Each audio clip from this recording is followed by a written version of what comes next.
are still speaking statelessness. Do you belong? Where do you belong? We are all citizens and we belong somewhere. If you do not know, I've got a panelist today, and everybody here with me is a specialist in their own field. Ladies, would you like to introduce yourself to our viewers at home? I'm Tandeka Chauke. I'm the manager of the Statelessness project at Lawyers for Human Rights. And I'm Chofa Jomatapo. I'm a legal researcher at the Statelessness unit at Lawyers for Human Rights. My name is Mathalanga from the Dobsville Human Rights Advice Office. I'm the program director there. There they are. They are telling us who they are, and today we are getting answers. Today we are answering questions of what our viewers are asking. People need to know, whether do they belong? What are the processes of belonging? Are we citizens or are we not? Okay, mother, let's start with you. I've got here a woman who's got 3 children. She's been here in South Africa for 4 years, and all the children are not born in the country, but the husband has been here for 5 years. What are the processes of assisting this woman to see whether the children belong, or does she belong? Which country does she belong to? The first thing that we need to check the nationality. Which country is he coming from, and where is he coming from with the kids? And we need to check with that state, are they registered as the nationality of that state? And then if they are based in South Africa for those years, we need to check if they can have, what do we call that? Any legal status? Any legal status that is related to South Africa from their country. Okay. According to the question here below, they are saying the father is a South African and he's got an ID copy.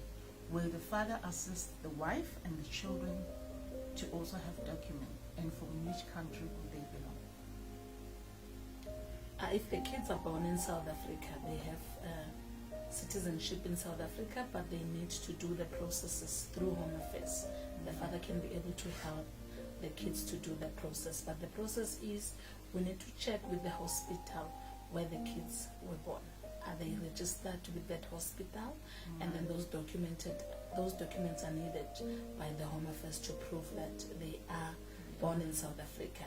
And to extend on that, the Home Affairs will also require paternity test to prove that he is the biological father of those kids that will be claiming that he is the father.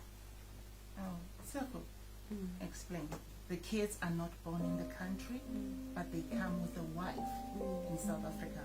The husband belongs to South Africa. Where will those kids belong?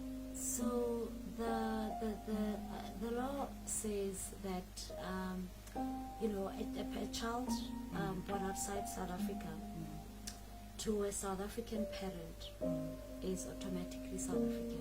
All right. Right. So those children are South African and they're entitled to ID cards and birth certificates with an ID number. Okay, so why do we have a problem? If the children or the father belongs to South Africa, that means children are South Africans. All right, let's move to question number 2. We've got here a 28-year-old. 28-year-old came to South Africa when he was 12. The parents were born here, but they died here. Now the child does not have documents, but the child is here. And now the child is a 28-year-old girl. How can she find help? So it's important just to establish any other countries that the child or the lady has links to. As you say that they came to South Africa when they were 12 years old, so you need to have that history of where they lived before. What was the country of origin? If the parents are South African, born in South Africa and deceased in South Africa, she could still try to trace some relatives that she could perhaps do DNA tests with to prove that she has a relative or her descendants, she descends from South African citizens, then she can claim a South African citizenship. Mother also spoke about DNA tests. Who does the DNA test? So the DNA tests are done by referral from the Department of Home Affairs, and they refer you to the National Health Laboratory Services. And the National Health Laboratory Services have I think, an institution in each province where they will send you for the DNA test, and then when your results come out, you return with those back to the Department of Home Affairs. But for most people, the challenge is the expense of these DNA tests. It costs $750 for one test. So if you have to test with a secondary person, you would need about $1,500. For children, at least there are avenues for which you can seek sort of a waiver or subsidy. If you approach the children's court and you say, we need to secure the registration of this child, but we cannot afford the monies for the DNA test, they can order a waiver of those fees. But there still remains that gap in our laws and policies for, the option of a waiver or the request of a subsidy from the government to help you with the DNA test. But yes, for people that have relatives that are South Africans but are deceased, the approach is to find a relative that you can do a DNA test with, and with that result, you can then prove your South African ancestry. Right. Yes. Mother, from your department, what is it that your department does for such children? For such children, they come as we do intake. We screen them. Alright. We need What to do you know. mean screening? What does screening mean? We need the detailed information from them. Alright. Where do they belong? Mhm. Where are they coming from? Which country are they registered? If not, we'll take it from them. Alright. Okay. Let's move to this other one. We've got a 15-year-old here who said, my parent or the parent got married, but the father does not give the child the document. It looks like this is the issue of children. It's more affecting children than adults. So now the child is 17 sitting here, but the father has married another woman and he does not want to give the child the documents. What is the first step that goes with this child? The children's court. Okay, so what do? You just walk to Joburg and say children's Because court? especially if we'll have to start with the age of the child, right? Alright, Are they 17? really a child, right? Yes. And so anyone deemed under 18 is automatically a child, right? Alright. And so what then happens is anyone can approach the children's court. It's accessible. It's affordable. And so in that scenario, whoever is either a guardian or caretaker of that child can approach the children's court or any interested party. This could even include us. Right? So the child can So only it's stay very over nice. himself. Because you're assumed to be under someone, even if it's a social worker, Oh, right? alright. Even That's if a it's good one. just a consent person Okay. who sees this problem and says, okay, let's go to the children's court. Get to the children's court, and what you're trying to do is to get an order that will basically compel the father to register the birth or get an ID document for the child. Because there are parents who I'm just going to actually let Tanda talk more about this, because recently she had a similar case. So it is possible when you approach the children's court, you explain what the issues are. Remember, in every matter concerning a child, the best interests of the child are paramount. We have had court rulings that actually state that it's not in the best interest of any child to remain undocumented for an indefinite amount of time. So using those provisions of the Constitution and the law, the children's court actually has the power to compel whichever parent is unwilling to assist the child with that documentation. The Children's Court also has the powers to compel the Department of Home Affairs to give that child a service, which can include assisting the child with birth registration. So this is why the Children's Court is very instrumental in cases like that, particularly where the child is under 18. If the child is above 18, you still can consider a court application, but then it'll have to be a high court application. And for that, there may be cost implications, but it is possible to still compel the parent to assist you with your documentation. Okay, while we're still speaking about children, I'm an educator and we have a lot of these children who do not have documented school. What do we do, or who can we ask for assistance so that the children have the documents? So you can approach organizations like Lawyers for Human Rights. There is also the Center for Child Law that specifically focuses on children's rights, and the Center for Child Law is the institution that actually brought about the High Court case to deal with the issue of undocumented learners. And what we have been doing as civil society now is using that High Court judgment to raise awareness All right. with schools, with the Department of Basic Education. We raise awareness, we share the judgment with them, we explain what the law says. And through those So interventions... is this your company now going to schools to raise awareness, or where do you raise this awareness? Yes, it can be directly with schools. We can write letters. We open ourselves up for engagement. If we write a letter and the principal or whoever it is, the concerned person still doesn't understand, we offer that opportunity to have a meeting to discuss things further, so we can explain what it is the law says, what it is the courts have said. And with that information, the schools can then make informed constitutional and lawful decisions with respect to admitting undocumented learners. And I just want to add to that, because we've also kind of realized with time that part of the problem sometimes is also just either not having the information as teachers, whereby you find that they'll say to each child, you need to come with a study permit, right? Study permit, but in reality, that child doesn't need a study permit. They have a refugee permit. They are a refugee child, right? So they can't distinguish, or an asylum seeker's permit. So, and then they are obviously within all So of would these you like to crowds. explain those three Oh, documents yes, and yes. say exactly? Yeah, so your asylum seeker's an asylum seeker is a person who basically applies for refugee status, and are basically waiting a determination from Home Affairs, right? But within that process, they get a document, and that document is usually called an asylum seeker's permit. And then your refugee status. What is the purpose of that? It's to basically legalize your stay in All the right. country while you Okay. await. It's a temporary measure. So while the you hashtag I belong, it's exactly that. Yes. Okay. So it's to regularize your stay in the meantime while you are waiting outcome, right? And also, just so you also have, you can access all the other services within, with certain services within Iceland, like health, yes, education, right? If anyone requires it, then you can say this is what I'm using. Alright. So, and your refugee permit is, a refugee person or a refugee is someone who flees either persecution. There are several grounds in the Refugees Act listed. This includes, it could be that you're part of a particular social group that is not acceptable in your country. It could be on the basis of sex. It could be on the basis of just there's a number of grounds that are listed. It could be because of war, and occupation. Basically anything that is kind of you're being persecuted. Okay. You're excluded. So now you're persecuted in your country, you run from this country and you don't have documents. Yes, You and still receive the refugee? yes, Okay. yes, sorry.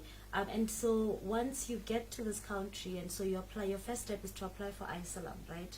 And when you apply for asylum, then you get your asylum permit, right? Mhm. And you await, what you're waiting for is a decision from Home Affairs to say whether you qualify for refugee status or you don't, right? Or so what Home Affairs does is when they give you an asylum permit, they're saying we are trying to verify whatever it is that you're saying is true. It's true. So we okay. need a time frame, and so you get your refugee permit, and then you basically it takes much longer to renew. It has its own benefits,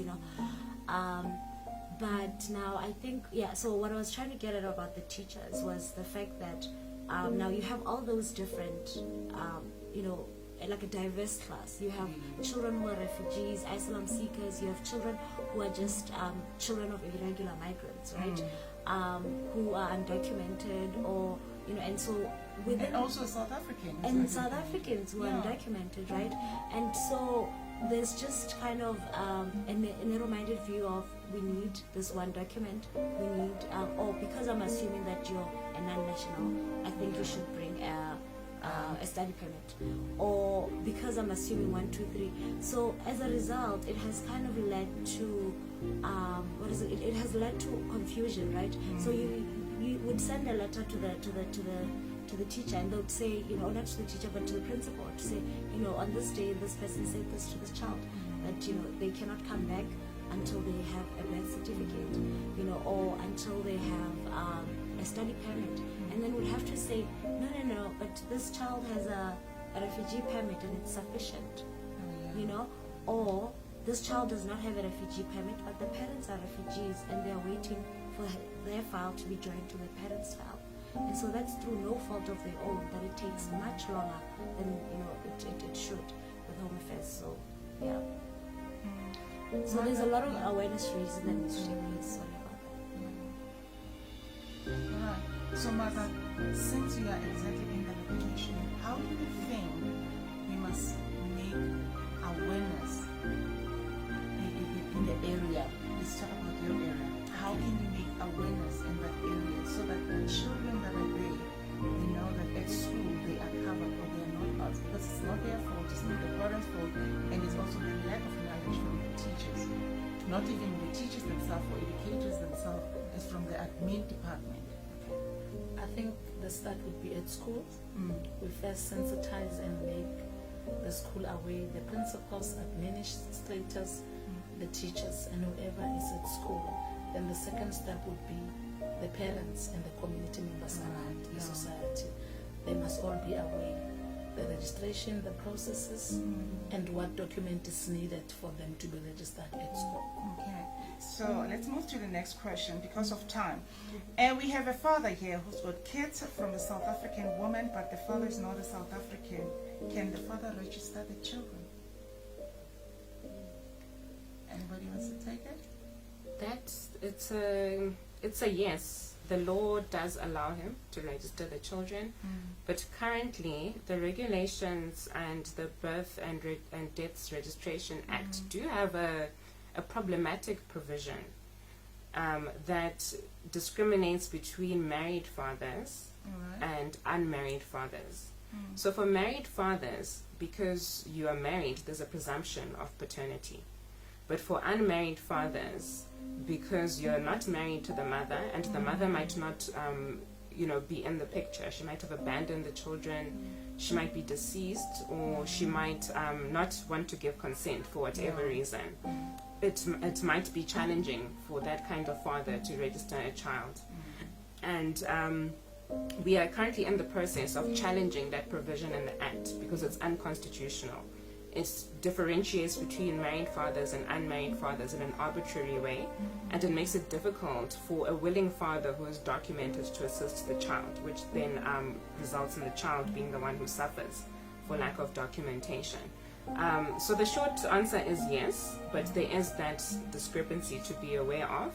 The unmarried father might also be required to undergo a paternity test, and as I discussed before, there is the challenge of the amounts that he must pay.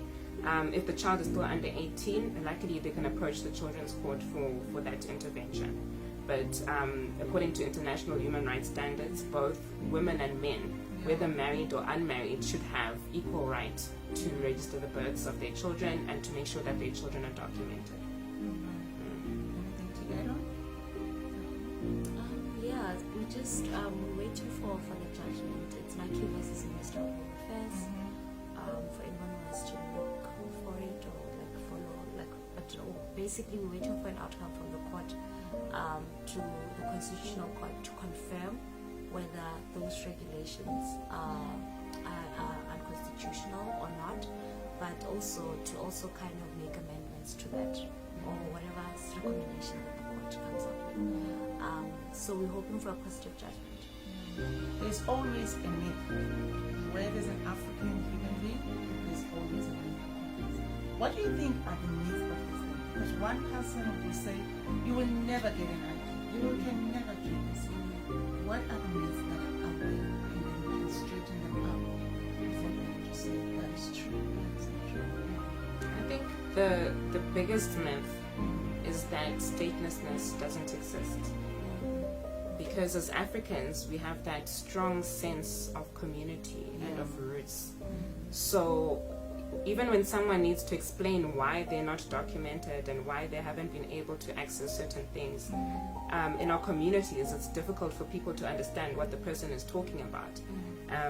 When we speak of statelessness, it exists in a legal sense. Yes, you might feel like you belong to a particular place, but you need to be aware that for you to actually belong, you also need to belong in law. In the citizenship laws, you need to belong. So that is one of the biggest myths. And one of the second biggest myths is the fact that statelessness only affects foreigners. In South Africa, that is a very big misconception.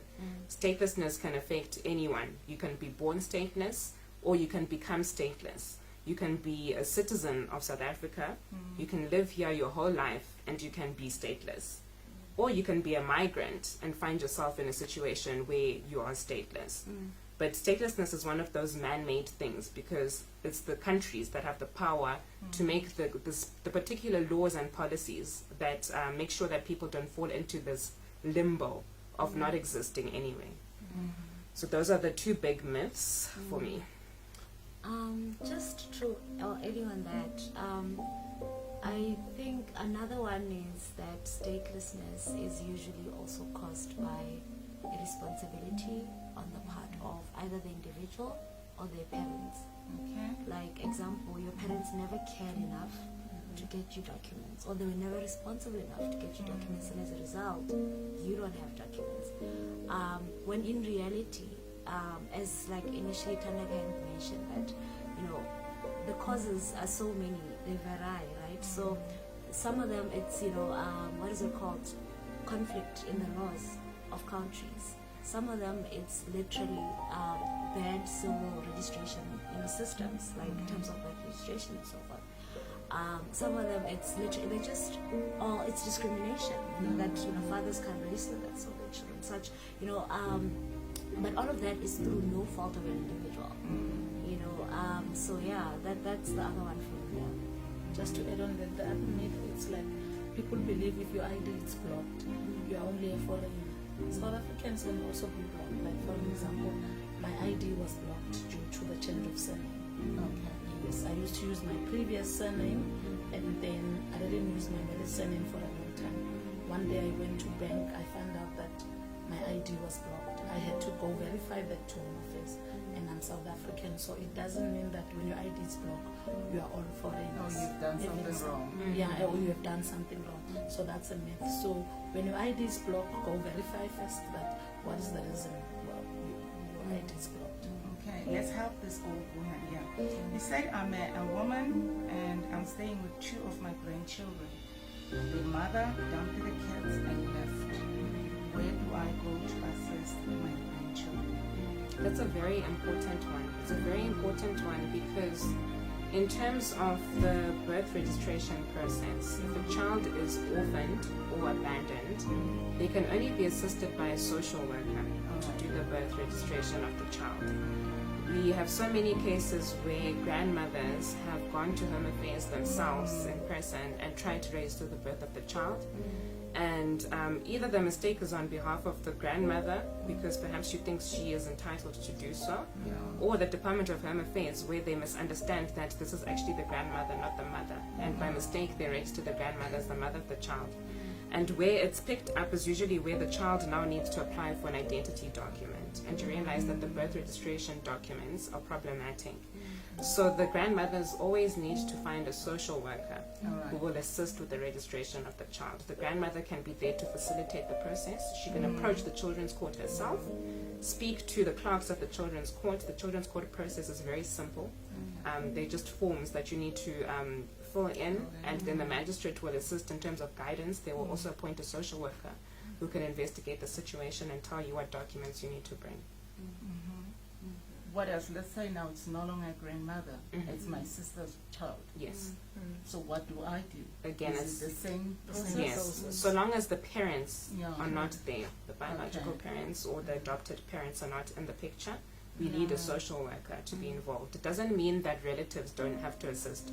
The relative can assist in terms of facilitating, approaching the children's court and telling them I need to do this, and then the process will unfold from there. But it is a very simple process, but it's a very important discretion. We do understand the context of South Africa where many of our children are not necessarily staying with their parents. Most of them are living now with, ugogo at home or, an aunt or someone else. We understand that context, but the law does not yet accommodate that. So you have to get the social worker involved. Let's avoid this. What are the issues with grandmother, or what can we do to avoid this? Because sometimes the problem can be solved right at the beginning, but we always wait until it's too late, and now we have to go through the processes. What can one do to avoid all these problems? let's talk about a lady who's pregnant. Now the Department of Home Affairs has signed the MOU with the Department of Health at antenatal clinic when they're booking for giving birth of the kids. There is Home Affairs there. So make sure you register your child before you go out of that hospital after giving birth. That would avoid the statelessness and the non-registration of those kids. The start will be from there. Whether you are South African or non-South African, make sure you register the child on that point in time. And I think for me, it's just reach, right? How do we get to those remote areas? How do we get to, because that's where the people sit with the problems usually, right? And so how do we then kind of bring these issues to light, right? Whether it's via such platforms, whether it's through like inviting journalists or like paralegals or community advice officers, just generally, to try and see to pick out the people with those vulnerabilities in society, because then it becomes generational and it becomes much more difficult to solve. And so it's for me, it's like a lot of advocacy needs to be done in the area. Maybe that's why we're here. To give solutions. Yes. Because of time, now I need each and every one of you to wrap up. Tell people at home, what is this one thing that you'd like them to know, or what is this one thing that you would say to them? If you have a problem, do not worry anymore. We are still speaking statelessness. Tell them at home, the platform is yours. We'll start with you. My one thing. Okay, sorry about that. My one thing would be, do not suffer in silence. Yes, it's a scary position to be in. You do understand that when you don't have legal status in a country, it can put you in a very compromised position, but do reach out for help. There is the civil society sector out there to give assistance or guidance and to try and to assist. And also educate yourselves about the situation and spread awareness. You also have a responsibility to spread awareness. There is a global action plan called the I Belong, #IBelong campaign, because we say statelessness is a global issue. And the more we speak about it, the more people become aware of it, and the more they try to find solutions for it. Everyone has the right to belong somewhere. For me, it's just the collective responsibility for me. We can't do it alone. Community advice officers can't do it alone. Like we need the people that know the people, and the people who know the people are neighbors, and they, and so it's literally, it falls on all our shoulders. I would say neighbors report the matters, family members report the matters if you have such. We're here to help. That's it. We got all the answers. Now nobody and no child can never belong anywhere.